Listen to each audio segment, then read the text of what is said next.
Students, welcome to our channel tax and facts. आज हम +1 class की इकोनॉमिक्स का chapter number 6 price elasticity of demand discuss करेंगे। इस लेसन को स्टार्ट करने से पहले एक बार हम बैक लेसन में से थोड़े से पॉइंट डिस्कस कर लेते हैं जो कि हमें यहाँ हेल्प करेंगे। जैसे कि प्राइस और डिमांड में हमेशा नेगेटिव रिलेशन होता है। जैसे कि अगर प्राइस बढ़ता है तो गुड्स की डिमांड घटती है, अगर प्राइस घटता है तो गुड्स की डिमांड बढ़ती है। बट इनकम और डिमांड में हमेशा पॉजिटिव रिलेशन ही रहता है। बट वहाँ पे कुछ सर्कमस्टांसेज हैं जो हम लेसन में डिस्कस किए थे। जैसे कि एजम्पशंस हैं, जैसे ही हमारी इनकम बढ़ती है तो डिमांड भी ये होता है कि बढ़ती ही है। जैसे ही इनकम घटती है तो डिमांड भी क्या करता है, घट जाती है। वो कुछ अपवाद बोल सकते हैं, हम अजम्पशंस बोल सकते हैं, उनको छोड़ के। तो इस लेसन को हम डिस्कस करेंगे। जैसे कि the elasticity of demand measures the responsiveness of quantity demanded of a goods to change in its price. अगर किसी गुड्स के खुद के प्राइस में बदलाव आ जाए, price of the other goods यानी कि सब्सटीट्यूट गुड्स में बदलाव आ जाए प्राइस में, and change in consumer income, और कंज्यूमर की खुद की इनकम में बदलाव आ जाए, तो ये 3 मेन पॉइंट रहेंगे। अगर इनके कारण किसी भी प्रकार से डिमांड में बदलाव आ रहा है तो उसको बोलेंगे elasticity of demand. Accordingly elasticity of demand of 3 types. तो हमारी इलास्टिसिटी ऑफ डिमांड 3 टाइप्स की होती है। फर्स्ट है price elasticity of demand, income elasticity of demand and cross elasticity of demand. अब इनको एक बार ब्रीफ में डिस्कस कर लेते हैं। One change in quantity demanded, यहाँ पे क्वांटिटी डिमांडेड का मतलब है डिमांड कितनी मांग की है हमने, किसी गुड्स की कितनी मांग की है, is measured with respect to change in its own price. अगर किसी गुड्स के खुद के प्राइस के कारण किसी गुड्स की डिमांड बढ़ रही है या फिर घट रही है, जो भी उसमें बदलाव आ रहा है, तो उसको हम बोलेंगे प्राइस इलास्टिसिटी ऑफ डिमांड। यहाँ पे ध्यान दीजिएगा, यहाँ पे बदलाव केवल और केवल प्राइस के कारण आ रहा है। प्राइस घट रहा है या बढ़ रहा है तो डिमांड भी घट रही है या बढ़ रही है, जो भी बदलाव आ रहा है उसको बोलेंगे price elasticity of demand. Then है income. One change in quantity demanded measure with respect to the change in income. अब इनकम में बदलाव के कारण जो भी चेंजेज आ रहे हैं डिमांड में उसको बोलेंगे income elasticity of demand. Then है cross. When change in quantity demanded of one commodity is measured with respect to change in price of the other commodity। यहाँ पे क्रॉस इलास्टिसिटी का मतलब है जब भी किसी दूसरी कोमोडिटी में बदलाव जाए, यानी कि सब्सटीट्यूट गुड्स में बदलाव आने के कारण जो एक्चुअल गुड्स के डिमांड में कमी आती है या फिर इंक्रीज या फिर डिक्रीज होता है, तो उसको बोलते हैं क्रॉस इलास्टिसिटी ऑफ डिमांड। यहाँ पे हम इसको दोबारा रिवाइज करेंगे। जैसे ही किसी सब्सटीट्यूट गुड्स का प्राइस घटेगा या फिर बढ़ेगा, अदर कोमोडिटी का प्राइस घटेगा या फिर बढ़ेगा, तो उसके कारण जो बदलाव आएगा उसको बोलेंगे cross elasticity of demand. But हमारे सिलेबस में केवल और केवल प्राइस इलास्टिसिटी ऑफ डिमांड है, ये दोनों नहीं है। Meaning of price elasticity of demand क्या रहता है, is the degree of change in demand in response to a change in own price. जब किसी कोमोडिटी के खुद के प्राइस में जो बदलाव आता है, उस बदलाव के कारण उसकी डिमांड पे क्या असर पड़ता है। अगर प्राइस घटता है तो हमें पता है डिमांड बढ़ जाती है, अगर प्राइस बढ़ता है तो डिमांड घट जाती है। तो वो जो बदलाव आता है उसको बोलते हैं प्राइस इलास्टिसिटी ऑफ डिमांड। अब मेजर कैसे करते हैं इसको, परसेंटेज चेंज मेथड के थ्रू। तो यहाँ हमारा फॉर्मूला रहेगा ईडी यानी कि elasticity of demand is equal to minus. ये माइनस का निशान हम क्यों लगाते हैं ये भी हम इसी लेसन में डिस्कस करेंगे भी, इसके आगे माइनस का निशान क्यों लगाते हैं। Percentage change in quantity demanded divide by percentage change in price, यानी कि हम इसको हमेशा परसेंटेज के रूप में ही मापेंगे, क्योंकि कितना परसेंट चेंज आ रहा है डिमांड में और कितने परसेंट चेंज आ रहा है प्राइस में। यहाँ पे ब्रीफ में थोड़ा सा और करेंगे फॉर्मूले को। Change in demand is divide initial demand multiply 100, change in price divide initial price multiply 100। Then Q1 यहाँ पे हमारा होता है, नीचे एक बार डिस्कस कर लेते हैं।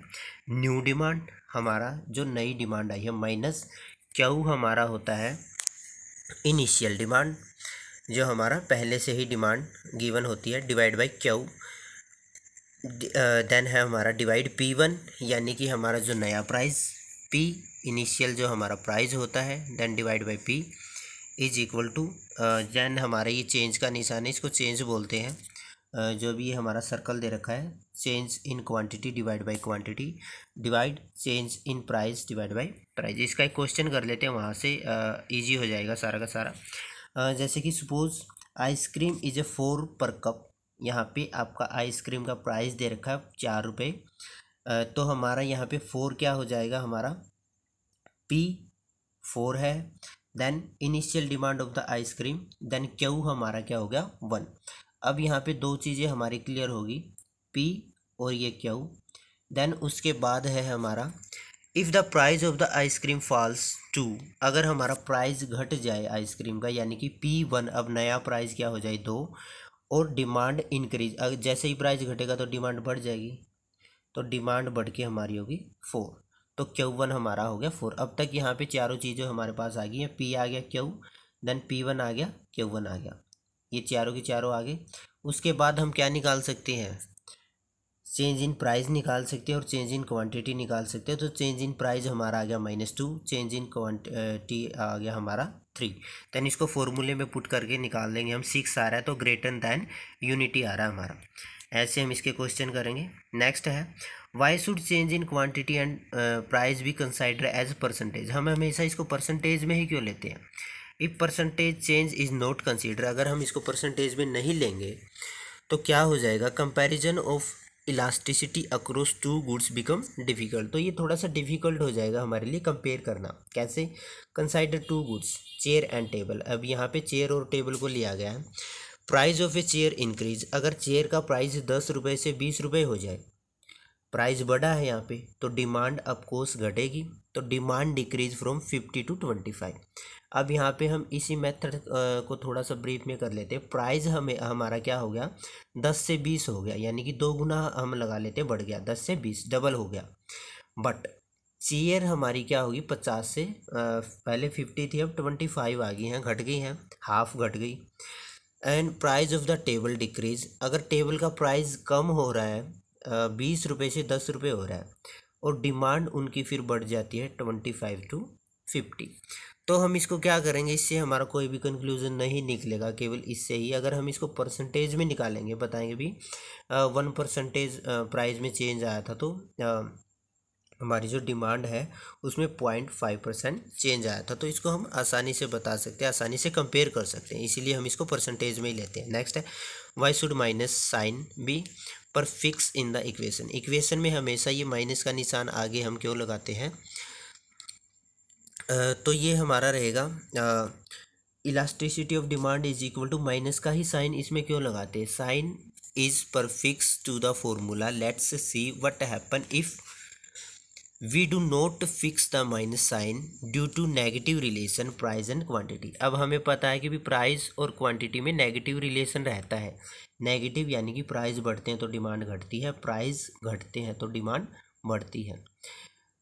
The price will be positive and other will be negative, hence the sign of the measure elasticity of demand will be negative, क्योंकि हमेशा प्राइस और डिमांड में नेगेटिव रिलेशन रहता है, इसलिए हम इसमें माइनस का साइन लगाते हैं। अगर हम माइनस का साइन नहीं लगाएंगे तो हमारे पास जो आंसर आएगा वो माइनस के रूप में ही आएगा, और माइनस के रूप में आएगा तो वो अच्छे तरीके से डिफाइन नहीं कर पाएगा चीज़ों को। नेक्स्ट है हमारा slope of demand curve. Demand curve का स्लोप कैसे रहता है, slope of demand curve shows the total change in the quantity demanded in relation to an absolute change in own price. जब उसके खुद के प्राइस में बदलाव आने के कारण डिमांड में जो भी बदलाव आता है, जो भी चेंजेस आते हैं, उसको हम बोलते हैं कि भी डिमांड कर्व हमारा स्लोप कर रहा है। Elasticity of demand on the other hand shows percentage change in the quantity demanded in relation to the percentage change in the price. अब सिंपल डिमांड कर्व तो क्या दिखाता है, भी प्राइस में जो बदलाव आया डिमांड में वो बदलाव आ गया, बट इलास्टिसिटी ऑफ डिमांड क्या दिखाता है, परसेंटेज चेंज दिखाता है। यहाँ पे इलास्टिसिटी ऑफ डिमांड, दोनों में डिफरेंस कर लेंगे हम अच्छे से। नेक्स्ट है हमारा ये क्वेश्चन ही यहाँ पे पुटअप कर रखा भी, स्लोप ऑफ डिमांड क्या है हमारा, देन है हमारा distincts situation of elasticity of demand, क्या क्या सिचुएशन रहती है इलास्टिसिटी ऑफ डिमांड की। फर्स्ट है horizontal straight line demand curve. अब यहाँ पे दो चीज़ें आएंगी हमारी और एक छोटी सी ट्रिक करेंगे जिसे आप लाइफ टाइम तक याद रख सकते हैं। हॉरिजॉन्टल लाइन क्या होती है? हॉरिजॉन्टल लाइन हमारी ये वाली होती है। वर्टिकल लाइन कौन सी होती है? वर्टिकल लाइन हमारी ये होती है। इसको हम वी से याद कर लेंगे। वर्टिकल यानी कि वी यानी कि हम खुद, वी यानी कि हम, हमारे बारे में बात कर रहा है, हम वी को लिखेंगे तो हम। और हम अगर सीधे खड़े हैं स्ट्रेट बिल्कुल, तो लाइन भी बिल्कुल स्ट्रेट है। इसको ऐसे याद कर लोगे, दूसरे वाली अपने आप याद हो जाएगी। नेक्स्ट है a horizontal straight line demand curve is known as perfectly elastic demand curve. Horizontal line हमेशा आपको डिफाइन करती है एक परफेक्ट इलास्टिक डिमांड कर्व को। It shows that elasticity of demand is equal to infinity. ये जो sign होता है आपका 8 की तरह का, इसको इन्फिनिटी बोलते हैं। नेक्स्ट है it is a situation when A small change in price of the commodity causes an infinite change in it's demand. अगर एक थोड़ा सा भी बदलाव आ जाए ना प्राइस में, तो आपका डिमांड में क्या रहेगा? इनफिनाइट चेंज रहेगा। इसको एक एग्जांपल के थ्रू दे रखा है। D is a perfect elasticity demand curve parallel to the X axis. अब एक्स एक्सिस के पैरेलल में जो आपका साइन दे रखा है यहाँ पे, ये वाला, ये हमारा कैसा साइन है?